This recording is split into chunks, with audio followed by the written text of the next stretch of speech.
A giant, monstrous crab-like claw closes around the throat of an unimaginably huge eel-like beast. The beast's terrible, writhing tentacles wrap around and latch onto the immense crustacean, and then the high-intensity beams of gamma radiation start flying.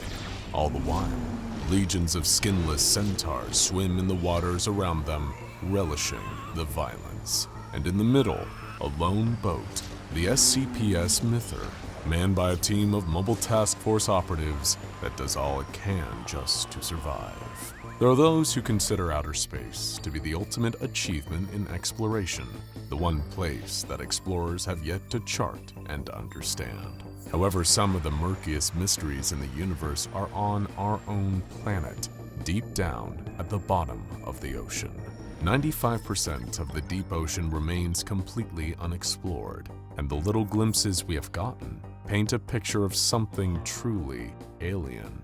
Giant squids, organisms that can breathe nitrogen, luminescent predatory fish, and sharks as old as the Earth itself. Even the SCP Foundation is still struggling to fully grasp the depth of the ocean and the strange beings that dwell there. One of the most unusual aquatic findings in the history of the Foundation is that of SCP-3700.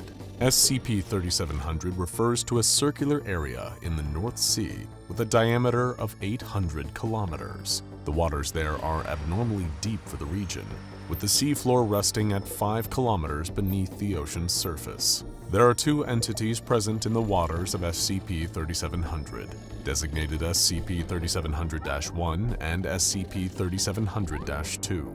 Interactions between these two entities are responsible for the anomalous changes to the meteorological and geological conditions in the area.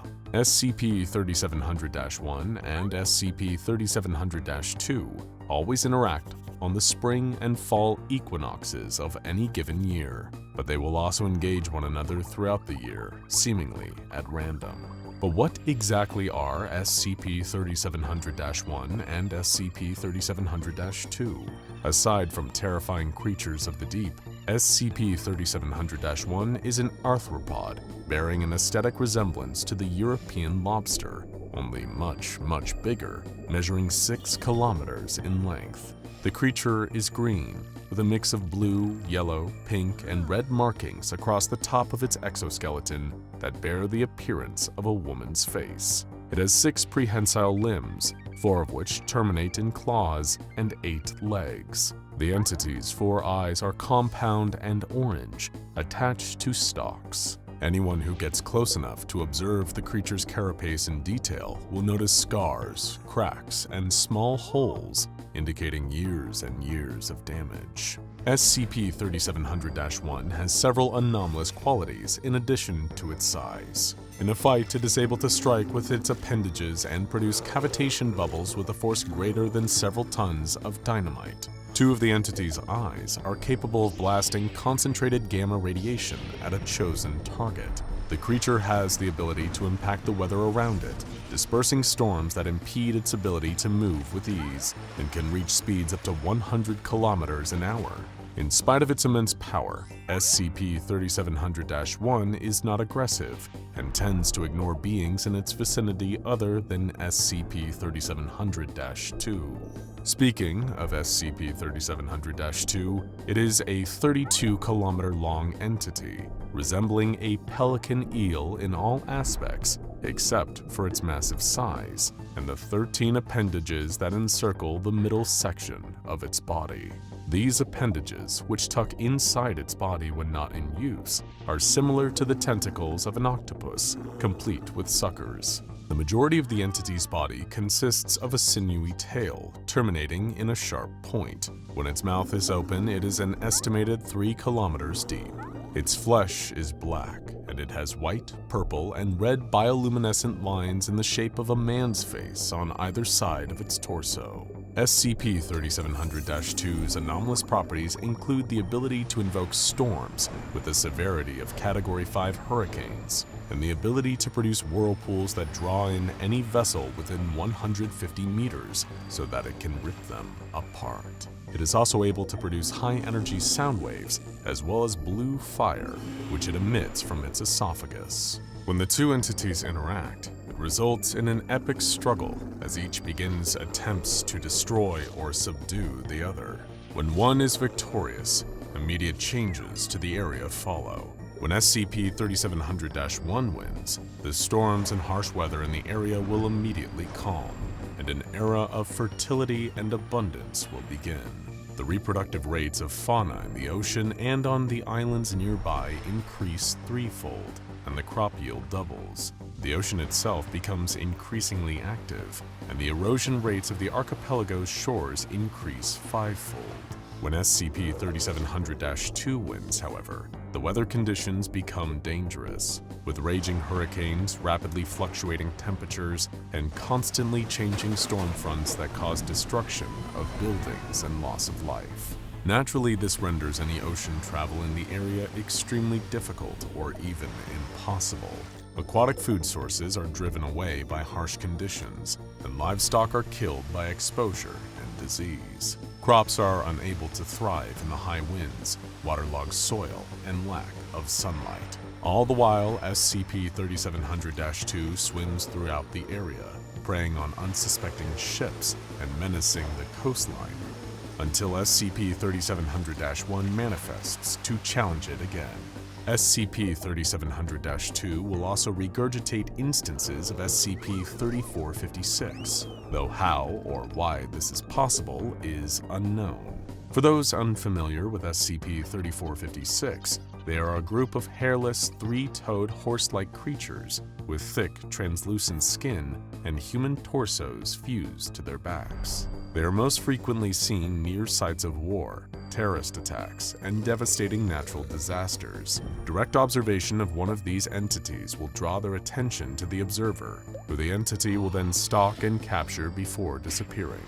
Due to their enormous size and ability to anomalously manifest in their home waters, SCP-3700-1 and 2 cannot be contained at a Foundation site. Instead, their containment is handled by Foundation Naval Task Force Delta 7, Northern Storm, who patrol the area in combination of refurbished battleships, destroyers, cruisers, and support craft. Additionally, measures have been taken to suppress information about SCP-3700 among the general population.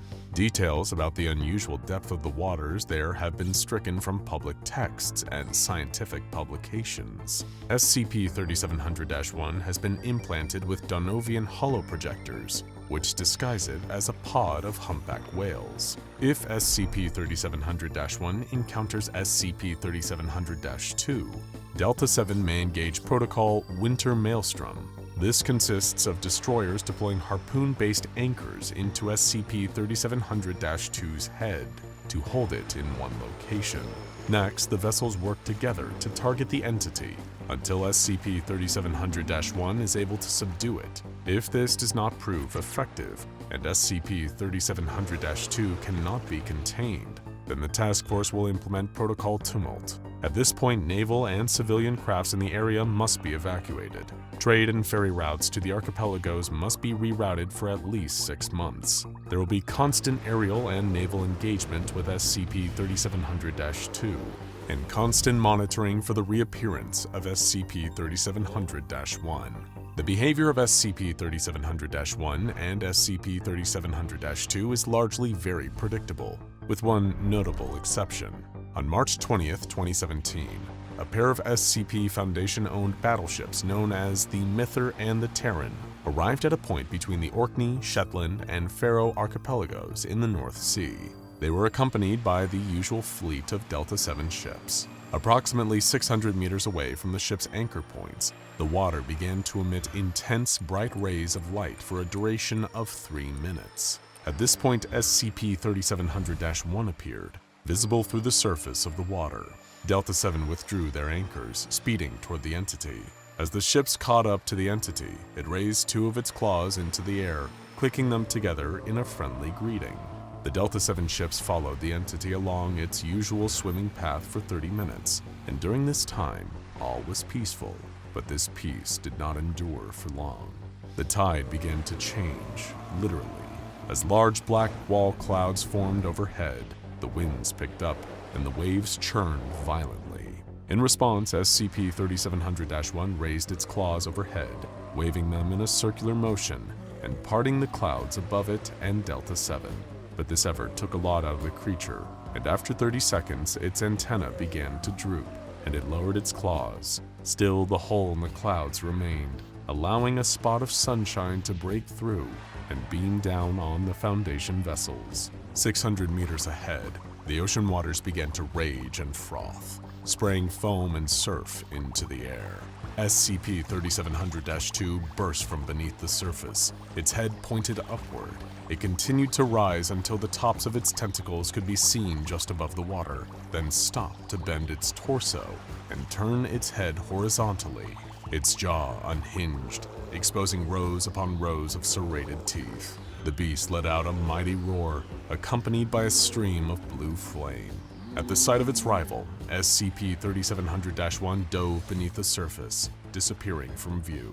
The SCP's Mither ordered the rest of the vessels to engage Protocol Winter Maelstrom. Delta-7 scattered out from SCP-3700-1's point of submersion, and all 13 destroyers fired their harpoons at SCP-3700-2, embedding themselves in the entity's head. Naturally, this enraged the creature, and it began to roar and wail, spinning its lower body vigorously enough to generate a whirlpool. The cruisers opened fire with a combination of L cannons and conventional weaponry in order to distract the entity as the destroyers pulled their harpoon lines taut, dragging its head in a continuous circle. While this was taking place, the battleships got into position and prepared to fire on the Mither's mark. 3, 2, 1, fire! The first broadside barrage collided with SCP-3700-2, and it grunted in pain, thrashing back and forth before opening its mouth and spewing an instance of SCP-3456 into the water. As soon as it hit the water, the equine monster began to cut through at a pace of 50 kilometers an hour, making its way toward the destroyers, particularly the SCP's Selkie. The Selkie attempted to retarget its weapons and prevent the creature from reaching it, but the monster moved too quickly for the Selkie to adjust. The Selkie was lifted out of the water by the creature as crew members desperately clung to the railings and their weaponry. As the crew cowered and tried to fend off the creature, it reached for them, trying to pull them from the ship. While the Selkie was occupied, SCP-3700-2 was able to attack again, blasting another ship with a stream of blue fire. A loud crack rang out from across the sea as the Selkie dropped back into the water, the SCP-3456 instance shrieking in pain. SCP-3700-1 burst through the surface, striking the creature with its club-like limbs, each blow emitting another loud crack. The third blow tore the instance in half, sending its human torso careening through the air and past the SCP's Mither. Freed from its attack, the Selkie moved full steam ahead, pulling the harpoon line taut again and dragging SCP-3700-2 out of its path. Several Selkie crew members were thrown overboard during the struggle, and as they struggled to keep their heads above water, SCP-3700-1 scooped them up, placing them onto the deck of a nearby destroyer and out of harm's way. With the crew members rescued, SCP-3700-1 set its sights on its enemy, swimming towards the edge of the whirlpool and emitting a luminescent glow from two of its eyes. The constant barrage of cannon fire on SCP-3700-2 was beginning to take its toll, and the Mither ordered the fleet to, quote, brace for the killing blow.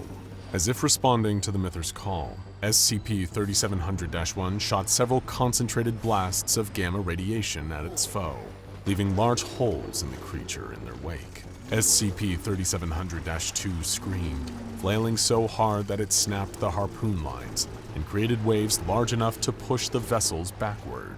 With its newfound freedom, SCP-3700-2 impaled SCP-3700-1 through the midsection with its barbed tip of its tail, lifting it up and out of the water with the force of the blow. SCP-3700-1 desperately tried to free itself, attacking the tail with its club-like limbs, but the fight was in vain, and after a moment, all movement stopped. SCP-3700-1 was, for at least the duration of this manifestation, dead. SCP-3700-2 tossed the corpse into the water flinging it past Delta-7 where it crashed into the water and sank down into the depths below.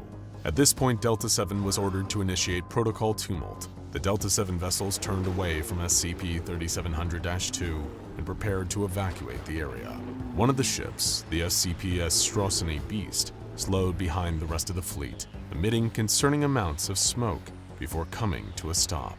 Meanwhile, the enraged and emboldened SCP-3700-2 expanded the size of its whirlpool, setting its sights on the retreating ships and the weakened Straussany Beast. The ship tried to flee, but the engines were completely shot and would not respond. The ship was caught in the whirlpool and pulled against its will toward SCP-3700-2. As the crew looked on in helpless dread, a tentacle rose from the deep, wrapping around the vessel and dragging it toward the entity's gaping maw. Suddenly, SCP-3700-1 exploded from beneath the surface of the water, leaping between the ship and SCP-3700-2, cutting the tentacle in half and freeing the Straussany Beast from its grip. SCP-3700-2 shrieked before closing its jaws and biting down on SCP-3700-1. It retaliated, emitting bright flashes of light and doing enough damage to stop SCP-3700-2 from continuing to produce its whirlpool. Another tentacle emerged from the water, pulling at SCP-3700-1's legs and ripping them from its body.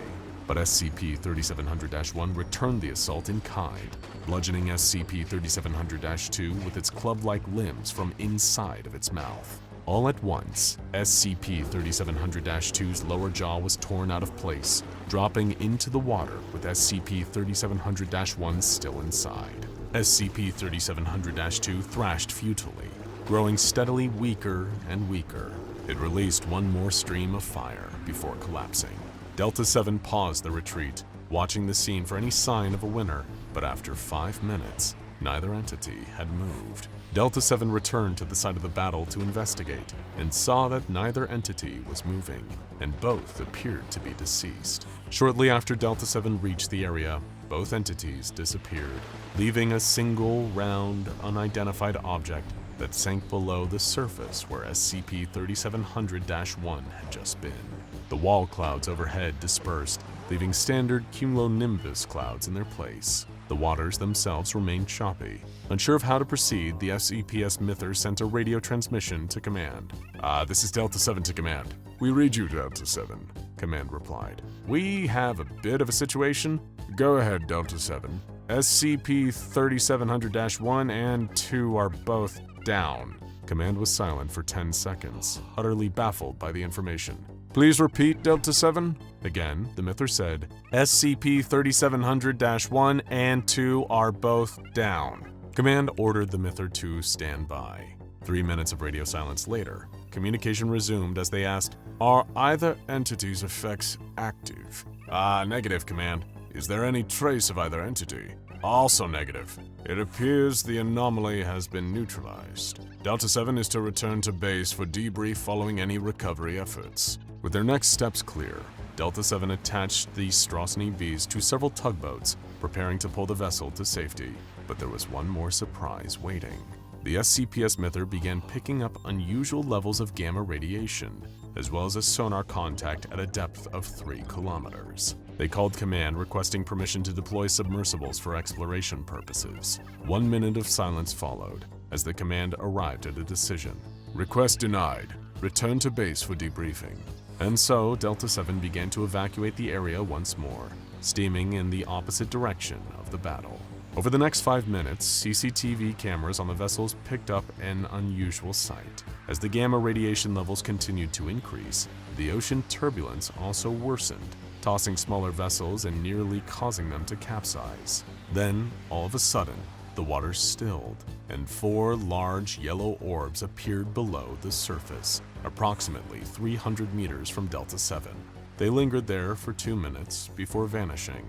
Afterward, a new sonar contact was detected, 5 kilometers deep, directly beneath the task force. Command, we've lost the signal from the previous contact and are no longer detecting gamma radiation.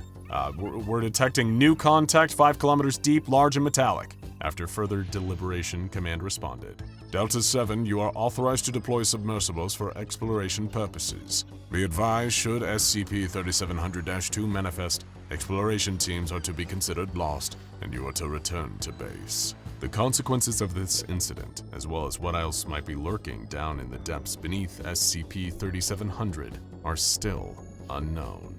Now go check out SCP-169 Leviathan and SCP-057-IT Under the Sea.